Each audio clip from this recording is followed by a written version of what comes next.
lot of things wrong with socialism and communism, which communism and socialism are very similar, right? There's I forgot how people describe it. One's like an ideology, one's an economic system. But basically, we live in a mixed economy that leans slightly to the right. Basically, for the most part, taxes are below 50% for the average person, meaning we lean a little bit more towards a free market. I think that's pretty good. I think we could be a little bit to the left, but I'm center-left, so what do you expect from someone like me? I'm not a fan of laissez-faire capitalism, and I agree with this tweet from Lee Camp of Redacted Tonight, but I think he omits some important points. So first, let's take a look at what Redacted Tonight said, and just to let you know, this video is going to be about my debate with the official, verified Socialist Party on Twitter, and why I believe they are terrifying authoritarians who just want to enslave people. First, here we have Lee Camp. I think Lee Camp's awesome, by the way. He's a left-wing comedian. He's a host of Redacted Tonight, and he makes really great points. He's a funny guy, and he's, in my opinion, he's more of like an old school, like anti-war type, like Occupy type. I think he's a good dude. I've known him for a while. He says, "Please don't give me that, quote, 'it's not capitalism, it's crony capitalism' line. Capitalism always leads to government working in favor of those with the most capital." I completely agree. I completely agree, and that's why I'm in favor of a mixed economy, and I said as much. So, my response is centralized power leads to the same thing in both directions. Communism and socialism are not exempt from corruption. Mixed economy is the way to go. There's no guarantee that laissez-faire capitalism results in centralized power, and there's no guarantee, somewhat, that communism and socialism ends up in centralized power. For the most part, I think it's like a 99% chance that socialism and communism will end up with centralized power, but it's not 100. However, laissez-faire capitalism, it's substantially less, right? So here's what I think happens. With a capitalist laissez-faire type system, like full-on, ANCAP, as far right as you can go on the economic spectrum, it will take a long time for power to centralize. Because you start with a bunch of people doing their businesses, slowly some businesses are more successful, buy up others, it makes competition harder in some areas, and eventually you end up with a few mega corporations that own everything. And that's kind of where we are today. But we do have regulation, we do have antitrust laws, so we can break those things up. To me, that makes sense. There's no guarantee that happens, but over time it will. And that's the problem. The centralized power, when all of these corporations are under one umbrella, and then they can start telling the government what they can or can't do. In fact, there are some corporations that are more powerful than many governments. In fact, many corporations are. And that's when things get worrisome. We have these international, these multinational billion-dollar corporations that can do whatever they want for the most part. However, they ultimately end up being subjected to the laws of a bunch of different countries. So ultimately, that's why I kind of like the system we have, right? It's not perfect. There's a lot of corruption that needs to be dealt with, but for the most part, it's better than just unrepentant, like unfettered capitalism where, in my opinion, humans will sell exactly what sells given the opportunity.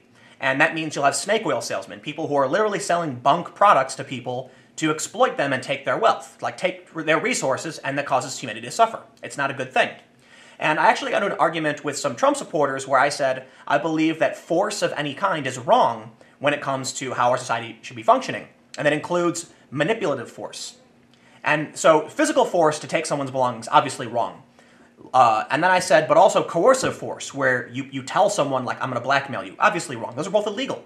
But manipulative force, to an extent, is illegal in some capacities, and I'm not a fan of that.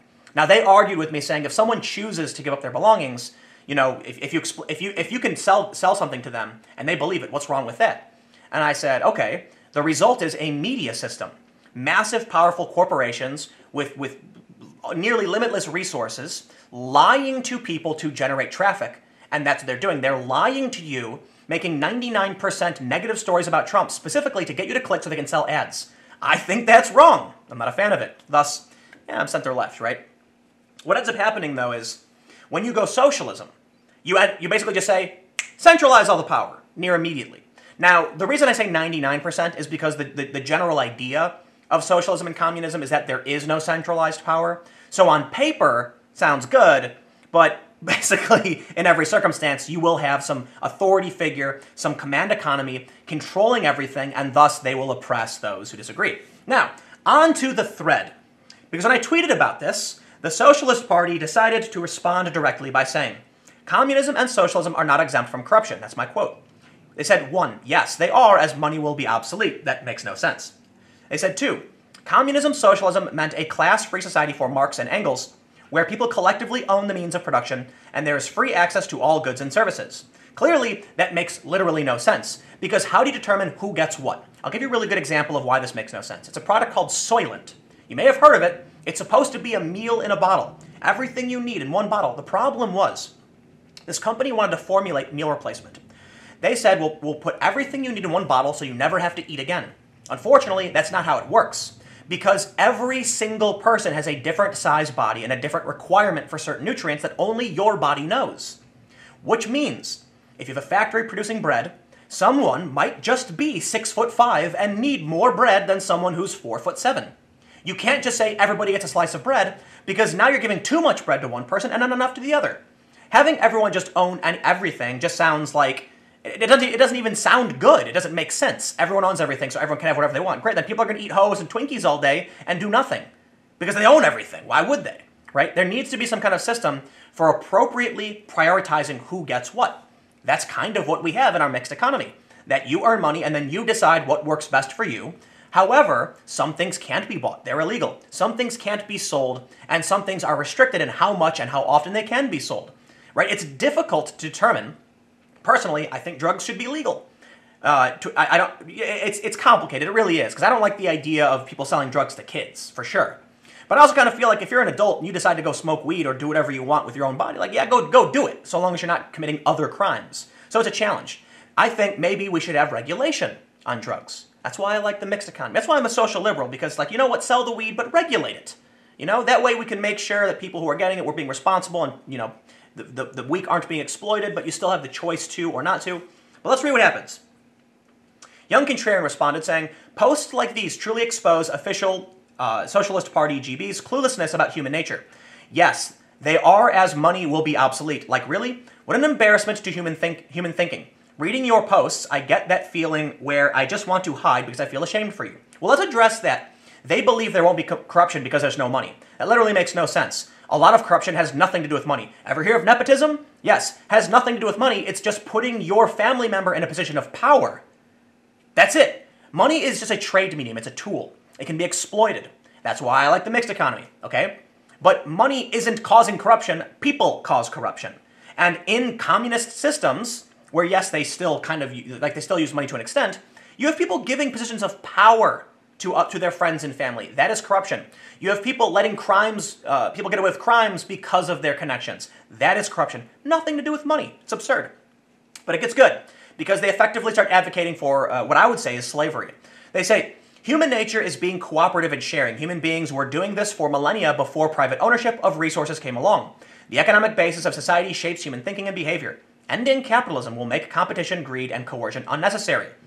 My response: so private individuals should not be able to own the fruits of their labor? Capitalism is a system in which the private individual has a right to own the fruits of their labor. Socialism is where a collective owns the fruits of all labor. That means, if you think when you whittle a little kayak out of a piece of wood that you have a right to own it because you did that, that's capitalism. The right to own private property. Socialism would be, if you do that, the collective has to decide where it goes, okay? That's like hardcore left socialism, hardcore right capitalism. Then you have the in-between, which I think, obviously you need to balance. Now, some socialists have tried to draw a distinction between private property and personal property. But to me, that sounds like a cop-out because it makes no sense, right? If I make something, it's mine, okay? If I go and do something, it's mine, and we have to respect that because people are struggling to survive, right? And then we have to figure out how to prioritize what gets produced by who and how this functions, and I think we're doing a pretty good job. We could be doing better. The Socialist Party responded, in the future, socialist society, there will be cooperation and sharing, not competition and selfishness. The people will own the fruits of their labor, all of the fruits, collectively, with no asset-owning parasitic minority class stealing a large proportion for themselves. It sounds like a 10-year-old wrote this. It seriously does. That's how they view the world. Okay, that's literally not how it works. You've probably never run your own business, and you've probably never had to deal with surviving on your own. This is why I think you end up with these, small percentage of progressive activists who tend to be wealthy, according to the Hidden Tribes study. They're more than twice as likely to make six figures. Yeah, because they don't understand what struggle is really like. I responded, this doesn't answer my question. If I build my own electric car in my garage, can I keep it? How do I come by acquiring the parts for it? They said, you can keep it. How do you come by the parts? By asking the various factories producing them. But why bother when there will be high-quality electric cars produced for people who need them for free? That reveals the narrow-mindedness and childlike immaturity of the Socialist Party. They don't seem to understand that different people like different things. Some people might not like spinach on their pizza, and some people might. Some people might want pineapple on their pizza, and it might become a meme because many people find it disgusting. Why would you want to build an electric car? Because it's fun? Why do any of these, middle-aged guys like working on cars in their garage? Why do young people like working on cars in their garage? Why do people like hanging out at the shop talking about cars? It's a hobby. It's a profession, and it's fun, and it's passion. I am not passionate about cars. I'm passionate about skateboarding, video games, and talking about culture and politics. So when you say, why bother? What do you mean, why bother? It says you don't understand that different people like different things. They're literally talking about creating a society where, no, who in their right mind would want to have a hobby? No. I said, because I am passionate about tinkering and trying to make new things. I am driven to try to innovate and want to do it on my own. If I can just ask a factory for parts, how do we decide who gets priority? Parts will not be infinite. They said, inventors and innovators would have no problems obtaining parts and equipment to produce new things and improve on what already exists if the purpose of the work is benefiting the socialist society. Less so if you're a nutter wanting to sell what you make for selfish gain. I love the extreme immaturity of assuming you're a nut job for trying to produce a product that would help somebody. Let's say I in my garage, I cure some disease or I discover some chemical reaction, and I say, wow, look what I just did. I would like to sell this to somebody who can better use it than me. That makes you a nutter, apparently. Well, look, okay, I understand you think maybe people shouldn't be driven by the profit motive. Okay, we'll go with that. The problem is, you are taking away the individual freedom for people to explore their lives and determine what they want to do, and you are saying, well, why would you want to do that in the first place? And thus you wouldn't be able to, so I responded. This didn't answer the question. How do we determine who gets to be an inventor? If you're a janitor and that's your job in the communist society or socialist society, and you say, I'd like parts to build a car, they're going to say, but you're a janitor, what do you need parts for? No, no parts for you. Only the inventors are allowed to have it. Unless there's a different system like capital, like currency, to determine what you can get. I said, working on cars is an extremely popular hobby. What system do you use to determine who gets access to parts?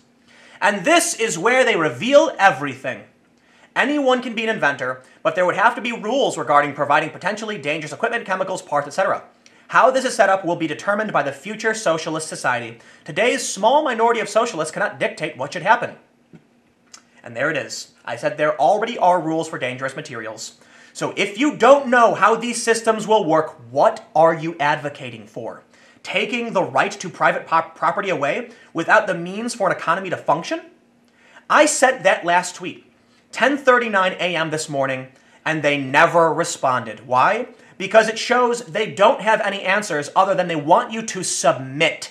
They want you to give up your right to do what you want, to build what you want, to buy what you want, to explore this life, the one life you get. They want to take that away from you, and they have no idea how the system could actually function. Now, I'm not saying all socialists, but this is the verified Socialist Party on Twitter who couldn't answer any of these simple questions. In fact, I had to tell them twice they didn't answer my question.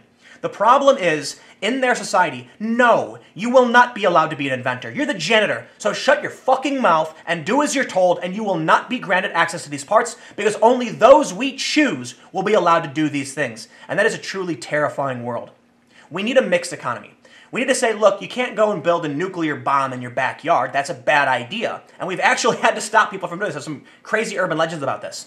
But to straight up say, we want to implement this by making people choose to do it, but we have no idea how it will work, is extremely ignorant and irresponsible. And the true outcome will be truly terrifying. That we don't know how you'll get to do what you want. In fact, you probably won't. But anyway, rant over. I swore. You noticed that. It's going to be bad. YouTube's going to get mad at me. Stick around, I got some more videos to come, and I will see you in a few minutes on this channel.